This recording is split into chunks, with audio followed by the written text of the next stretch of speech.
Canadian Broadcasting Corporation presents a play by Alan King, based on the trial of Hessie Gray, charged in 1895 with the murder of an elderly Ontario farmer. The play is part of the CBC series Famous Canadian Trials, produced in the Montreal studios of the CBC. The Trial of Hessie Gray. One thing we never expected was to see that dirty, good-for-nothing family of Greys back in our part of Ontario. When they disappeared, Otonabee Township was well rid of them, and now here they were back again with the father and mother charged with murder. Of course, we were all in court to see the trial. On September 26, 1895, before the Honorable Chancellor Boyd, for the Crown R.C. Clute, Q.C., for the defense, W.A. Stratton. It was a year and a half since poor David Scully died in that terrible fire. Of course, his farm belonged to the Greys after that. They had made an arrangement with Mr. Scully that he would turn the farm over to them in exchange for their looking after him for the rest of his life. They didn't keep it long after the fire, sold it for $1,000, and went to Florida. Good riddance, we all said. Oh, the rumors that have flown about since then. Enough in them to make the government send their best detective after the Greys and bring them back. Mr. John Wilson Murray, that was. And I know he had quite a time with them. I found them in a terrible condition of poverty and squalor. The children dirty and practically naked. Well, after I arrived with the extradition order, the sheriff of this town of Ocala where they were, and his wife, and some of the townsfolk, washed the children and made up a purse and bought them some clothes. Young Tommy Gray, aged 11, invested 5 cents of his money in some whole-day suckers called Red Davy's Jawbones, one of which he kept in his mouth from morning till night. Well, I got them all in the train, and the moment it started, Mrs. Gray began to boo-hoo. The 6 little Grays burst forth in a chorus of caterwauling, and Thomas Gray, the father, blubbered, while young Tommy opened wide his cave of the winds and poured forth frantic howls. Of course, this was not pleasant for the other passengers, and several men promptly left the car after glaring at me. Then a gentle old lady arose and crossed over to the seat of the wailing Tommy. Poor little Manny. Oh, go away, darn you. Don't you dare try to kiss me. What is the Manny? What's the matter? Can't you see I'm crying, you old fool? For answer, the sweet old lady suddenly reached down and seized the weeping Tommy, and despite his kicks and struggles, lifted him up, laid him across her knees, and spanked him soundly. To my utter astonishment and the amazement of the Greys, Tommy suddenly ceased his howling and looked up and smiled, at which they all stopped their howling and the old lady returned to her seat. And suddenly, Tommy started again. Oh! She broke me jawbone! She broke me jawbone! Oh! The old lady paled, then flushed, and at length she arose and came over to me. Sir, I trust you do not think I injured him. I did not strike him on his face, so his jawbone is unhurt. I struck him not on the face, but on his... on the appropriate place provided therefor, sir. And it was with my open hand. Oh, it's all right, ma'am. I can have his jaw set when I get him home. Oh, dear.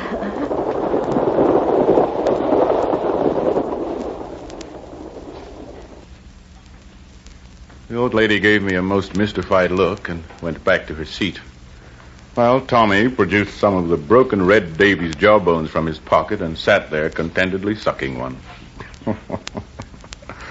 Oh, never did I have such a cargo and such a trip. So now, here were Thomas and Hessie Gray with their 7 dirty children in court, one only a babe in arms, and by her appearance with another on the way. The Crown were trying her first on the murder charge, and Mr. Clute began to tell the jury about the evidence they were going to hear. You will hear evidence, gentlemen of the jury, to the effect that after David Scully made the agreement with the Greys to turn his farm over to them after his death, this was in 1892, in exchange for free board and lodging for the remainder of his life, the old gentleman improved in health and vigor. And you will hear evidence to the effect that this state of affairs displeased Mrs. Gray to the extent that she complained to the neighbors and even threatened David Scully's life. Aye, and dropped that flower pot on his head that we all heard about. Oh, I know. She said it was an accident. But Mr. Scully said she wasn't sorry about it, and even said to him, "When the hell are you going to die?" That woman hadn't a trace of human feeling in her body. You will also hear evidence, gentlemen of the jury, that David Scully consulted with his neighbors and, on their advice, offered to buy his farm back from the Greys, but withdrew his offer when Thomas Gray asked for $1,300. After this, relations were very strained between Scully and Mr. and Mrs. Gray. That's putting it mildly. Well, Mr. Clute went on outlining the case against Mrs. Gray, and then he called his witnesses. Zacchaeus Burnham was at the fire quite early on. It was James McGregor who came and wakened me and my son. What time was that, Mr. Burnham? Oh, about 2 a.m. I was over at the Scully farm within 7 or 8 minutes. And what was the situation then? Well, the roof hadn't fallen in yet. You're speaking now of the main house? Yes. The whole east end of it was burned out, but not the west. I asked about Mr. Scully, but someone said he was in the house. I wanted to help to get him out, but the fire was so hot we couldn't get near the house. You did not see Mr. Scully's body that night? No, sir. But I went back to the farm in the morning. Did you see it then? Yes. Mr. John Weir had come over by that time, and we both looked for the body. I pointed out to him where I thought the body would probably be, and we dug a trench around the spot. Where was this spot? Underneath the old gentleman's bedroom. But in our digging, we went through to the cellar. We didn't know there was a cellar until that time. And did you find the body where you expected? No, sir. It was in a corner of the cellar, lying on a straw mattress, covered with a blanket and a layer of lath and plaster. Will you tell his lordship and the jury what condition the body was in when you found it? The bedclothes were tucked in around it, and underneath them his arms were folded across his chest. 1 foot was burned off the body at the instep, and the head was missing. Apart from the fact that the head was missing, did you notice anything unusual about the body? Well, the hair on the chest was not burned until about 3 inches to where the head was cut off from the neck. Did you search for the head? Yes, we looked all through the ruins for it, but there wasn't a trace of it. That was terrible about the head. The poor man. I'll never believe it was burned off by the fire. After Mr. Burnham, Mr. Clute had John Weir in the witness box, the man who helped Mr. Burnham look for the body. He gave about the same evidence, but Mr. Stratton was very severe on him in the cross-examination. Mr. Weir, I believe you accompanied Mr. Murray, the detective, on his investigations into this case. Yes, I did. You went with him when he questioned Mrs. McGregor, Mrs. Gray's sister. Yes. I suggest to you, Mr. Weir, that in accompanying Detective Murray, you were indulging in a personal revenge by hounding down Mrs. Gray. No, sir, that is not true. You were not on friendly terms with the Grays, were you? Well, Answer my question. Well, we were not particular friends, no. Is it not true that Thomas Gray accused you of getting in all the timber for a new barn on your farm and then burning the old one for the insurance? No, sir, that is not true. There was no quarrel over that? No. Mr. Weir, when you and Mr. Burnham were searching through the ruins of the fire for the head, were you yourself searching for anything else as well? I don't know what you mean. Were you searching for David Scully's money box? No, sir, I was not. But is it not true that at some time before David Scully's death, you had given him a note, after which you were accused of forgery for having changed the figures on it? I was never accused of forgery. And you were not poking about in the ruins trying to find Scully's money box? No. I believe that you have a sister, Mr. Weir. Or rather, had a sister who was murdered. That is true. Now, I suggest to you that as a result of that unfortunate happening, you have, ever since, been a monomaniac on the murder question. No, that is not One more so. question, Mr. Weir. You're acquainted with Mr. Lavelle of this neighborhood? Yes, I know, Mr. Lavelle. Did you at any time say to Mr. Lavelle that when David Scully made a contract with the Greys, he put a nail in his coffin? No, I never said that to Mr. Lavelle. You never said that at any time? Never. Thank you, that will be all. Oh, that John Weir. He'd deny his own name if it suited him.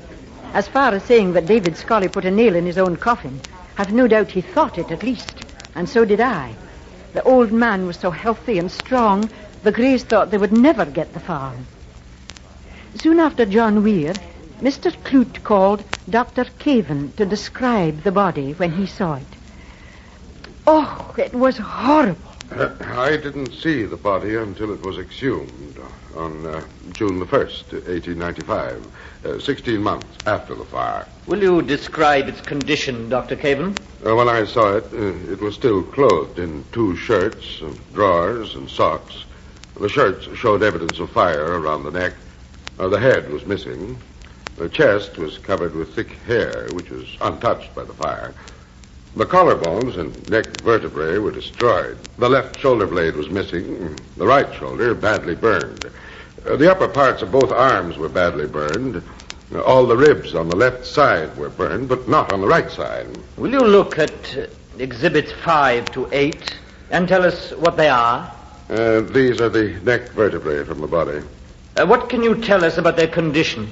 Well, as you'll see, the back part of them is comparatively intact, while the front part is destroyed.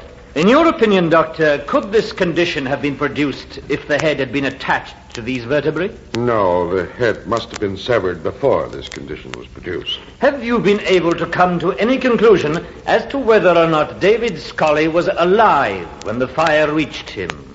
It's only an opinion, of course, but I can't conceive of the deceased being alive when the fire reached him, as the hands were calmly crossed, whereas if he had suffered, there would be evidence of a struggle. It was awful to listen to the doctor calmly describing all these horrible things. And it was about as bad when Mr. Stratton cross-examined him. Did you find any traces of blood on the underclothes of the deceased? No, I did not. Or on his shirt? No. Did you, in fact, discover any signs of violence? No, I did not, although there was evidence of fracture of the neck bones. But that could be caused, perhaps, by, a falling beam or something of that nature. It could, yes. Is it not true that a 3-inch nail was found penetrating the chest? Yes, I assumed it had been driven in by some falling debris. Do you consider it possible, Doctor, that the heat of the fire could have consumed the head? It is possible. Assuming the heat was very intense, of course. Yeah. You've mentioned that the body was, in your opinion, peacefully arranged. I would like you to tell his lordship and the jury if you can conceive of any way in which the deceased could have come to a peaceful death in the midst of these terrible conditions. Well, it could happen, of course. By the deceased having inhaled carbolic acid gas, perhaps. Yes, that's what I had in mind. And where would that carbolic acid gas come from? Oh, it's often given off by burning wood. There might well be enough given off in a fire of this nature to cause unconsciousness and even death. Thank you, Dr. Caven. That will be all. After Dr. Caven came Dr. Primrose, but he ought to have been called by the defense because he said nobody could have cut off the old man's head without spilling a great deal of blood. Oh, after that came the McGregors. First him and then her. She was Mrs. Gray's sister. He said that when he got to the fire, he got there too late to do anything about saving Scully. And then he talked about Mrs. Gray and the threats she used to make. I'll poison the old brute, she said, and more than once. And I believe him. Mrs. McGregor, of course, didn't want to give evidence against her sister, but she had to. I understand your reluctance, Mrs. McGregor, but we must have the truth. It is true, is it not, that you have had several conversations about David Scully with your sister, Mrs. Gray? Yes, I did. Can you remember when the last conversation took place? It was, now let me see. I think it was the second Saturday in November. That was the November before the fire. Can you remember what was said on that occasion? Well, Hessie, that's my sister. Hessie said something about having a sort of a quarrel with the old fella. You mean the deceased, David Scully? That's right. And she made a sort of a threat. Just what did she say, Mrs. McGregor? Well, it was about what she might want to do. I'm afraid I must ask you to give us the exact words, as far as you remember them, Mrs. McGregor. Well, she said, if something isn't done with the old devil, he's likely to live as long as me. And what did you say to that? I said, I suppose, Hessie, that will be as long as God lets him. Go on. And, well, then my sister said, no, I'll be damned if he will. I won't let him. Of course, I was shocked, and I asked my sister what she meant. And she said, I mean that I shall watch my chance some dark night and shoot him. And what did you say to that? Well, I warned her. I said that murder could never be hidden and that she would be found out. And what did your sister say then? Well, she... Oh, now I don't want to... I'm afraid you must tell us, Mrs. McGregor. Well, she got very excited and she said, I tell you, this is the last winter Scully will ever see. I'll chop off his head and burn the house down rather than be bothered with him another winter. And how the hell would it be known then? Well, of course, everybody in Otonabee Township had heard that story before Mrs. McGregor told it in court, and people took sides about it.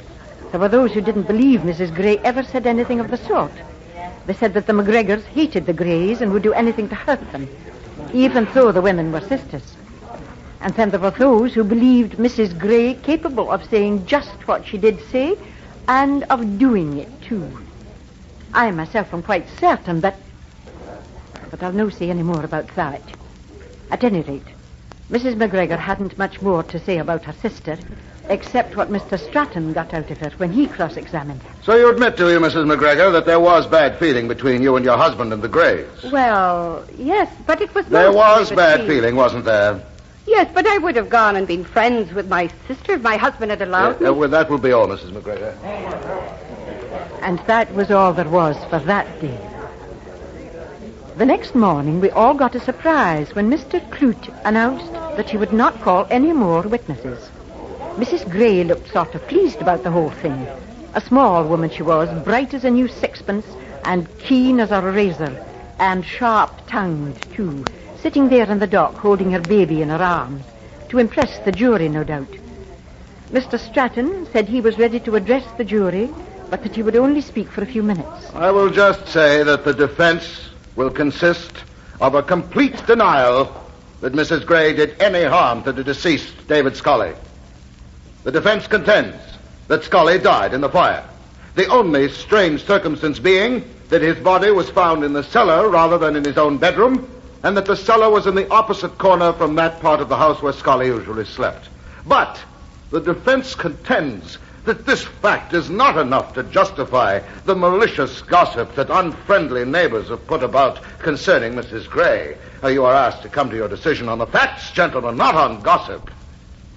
Now I am prepared to show conclusively how the members of the Gray family spent the evening and night of that fatal February 22nd.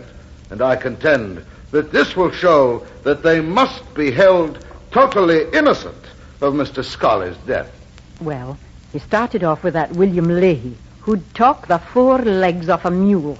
And all he said was that when he saw the body, he never thought of foul play. And that was all a waste of the court's time. After Leahy came the first of the Gray children, Annie, aged 13. Thank the good Lord, somebody had given her a wash. They were all the dirtiest children I ever saw.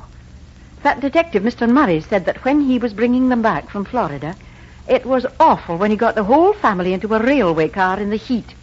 He could hardly bear the stink of them. Of course, Annie had her story perfectly rehearsed. I went to bed between 10 and 11 o'clock that night. And where was Mr. Scully at that time? He was sitting by the kitchen stove with the baby in his arms. That was the previous baby. The one her mother has in her arms now was born after that. Will you tell the court, Annie, how many stoves there were in the house? 2, sir. The one in the kitchen and another one in the bedroom. Which bedroom do you mean? Our bedroom. Mr. Scully slept in another room, upstairs. Would he sometimes go to bed earlier than you? Oh, yes. I've often seen him reading in bed. He had an oil lamp beside his bed. When did you first realize that there was a fire, Annie? When I smelled the smoke. Everybody else was asleep. What did you do? I called my mother. Your mother? Not your father? Well, I couldn't do that, sir. He was away visiting at Madoc. I see. So you awoke your mother. Yes, sir. And what did she do? Well, she got up and lit a lamp, but then she fell over a broom handle and knocked the lamp over, and it went out. And then what did she do? She looked around for my father's axe, and when she found it, she broke a window, and we all got out, me and her and all the other children. We hardly had any clothes on. It was very cold that night. What did you do about Mr. Scully? Well, we just remembered about him when we got out, so we all called out for him, but he didn't answer.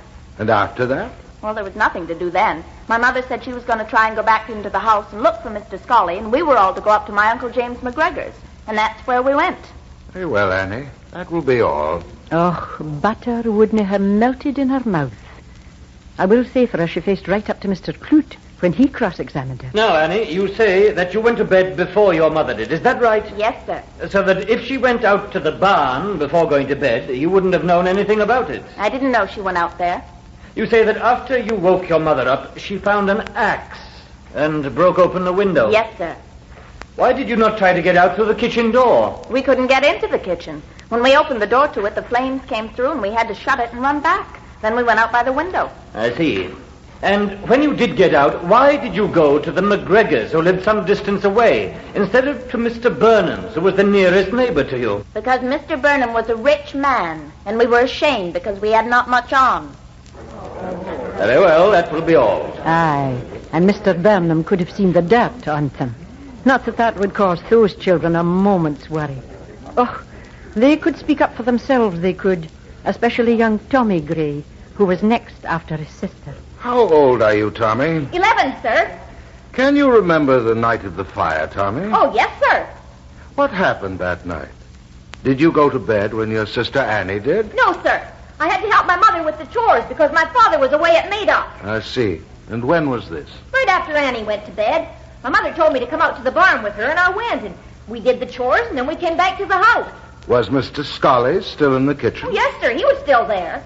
After we came back, he said he was going up to bed, and he went. And then my mother and me, we went, too. Which bedroom did you sleep in? Same one as Annie. Us children, we all slept in the same bedroom with my mother. I see. So the last you saw of Mr. Scully was when he went up to bed, before you and your mother did. Yes, sir. And you and she went together. Yes, sir. Very well, Tommy. That will be all. Now, Tommy, I want to be sure about everything you remember. Yes, sir. Now, when you and your mother went to bed, you, or she, turned out the light in the kitchen? Oh, yes, sir. And the fire in the stove was banked for the night? Yes, sir. And when you got to the bedroom, did your mother go to bed right away? Yes, sir. Or did she go out of the room for any reason? No, sir. She never went out of the bedroom at all. And that's all Mr. Clute could get out of young Master Tommy. He went down from the witness box looking very pleased with himself. And then a very strange thing happened. The judge hadn't said much all along, but he had something to say now.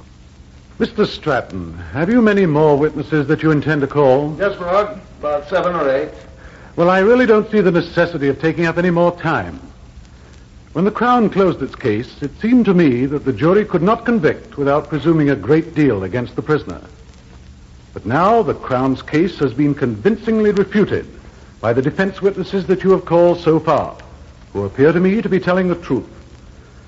Their story shows that Scully was alive at bedtime, and that he went upstairs as usual, while Mrs. Gray went to bed downstairs. The Crown has failed to bring Scully and Mrs. Gray together after that hour. This is certainly a case that called for investigation, but it is not the Crown's duty to press unduly for a conviction. The body was found without a head, and various foolish or wicked expressions of greed were expressed by the prisoner. But there were no marks of violence or struggle, no sign of blood on Scully's body. Furthermore, Mrs. Gray was confined within 2 months of the date of the fire, and it does not seem that in her condition of advanced pregnancy she could have done the violent deed suggested by the prosecution without leaving any traces behind. Certainly, the prisoner's action in sending her children after the fire not to the Burnhams, but to her sister's house, 1.5 miles away to give the alarm, sounds strange. But there is nothing definitely deducible from that fact alone. I therefore direct the jury to return a verdict of not guilty, and I order this verdict to be so recorded.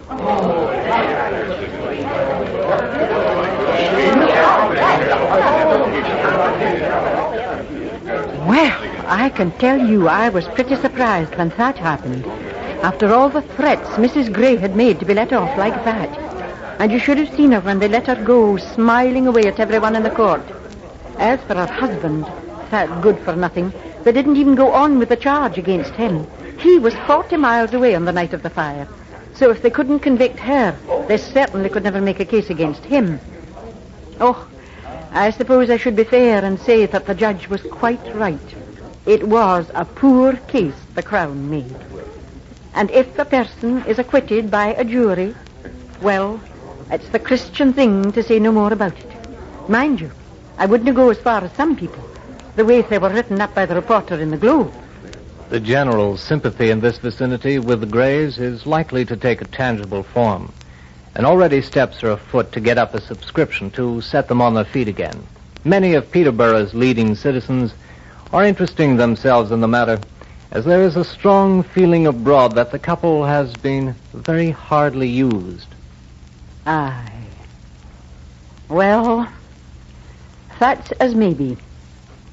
For myself, I couldn't help thinking of that poor old man, David Scully, who never hurt anybody, being burned like that and having his head cut off. They didn't get a subscription out of me, and I'm just as glad, because when the Greys got the money, they just disappeared. Nobody knows what happened to them or the children, any more than anybody knows just exactly what did happen on that terrible night in February. The Trial of Hessie Gray was produced in Montreal by Rupert Kaplan as part of the CBC series Famous Canadian Trials. The script was written by Len Peterson, and leading roles were played by Eleanor Stewart, Henry Raymer, Eileen Clifford, Albert Miller, Percy Rodriguez, Powys Thomas, Martha Henry, Gerald Rowan, Philip Nielsen, Margaret Cunningham, John Codner, Howard Rishpan, and Kay Tremblay. The program was presented by this station through the facilities of the International Service of the Canadian Broadcasting Corporation.